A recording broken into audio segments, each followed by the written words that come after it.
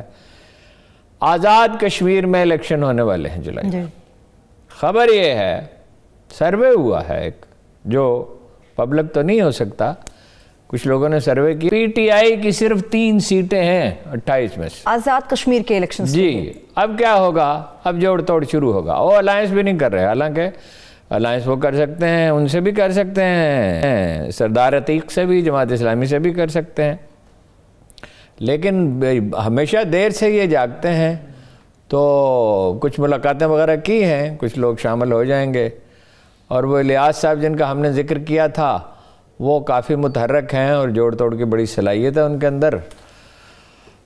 تو نون لیگ سے اگر لوگ گئے، ایک فیکٹر جو ہے وہ جاتا ہے پی ٹی آئی کے حق میں کہ آزاد کشمیر میں، گلگت بلتستان میں لوگ مرکزی حکومت کی طرف جاتے ہیں، کہ فنڈز کے حوالے سے یہ ترقیاتی کام ہے، جو ان کا درد ہے تو ترقیاتی کام ہے، ان کا جو ہے قومی سیاست میں اتنا عمل دخل تو نہیں ہے، اور نون لیگ کی طرف، لیکن نون لیگ انٹیکٹ ہے ابھی تک، اور مگر اس کے لوگ توڑے جائیں گے، اور پھر ممکن ہے کہ سچویشن بدلنی شروع ہو، جیسے بدلے گی تو پھر ہم عرض کریں گے آپ، یعنی کہ جوڑ توڑ کی وجہ سے سچویشن بدل سکتی ہے، پی ٹی آئی کے حق میں جا سکتی ہے۔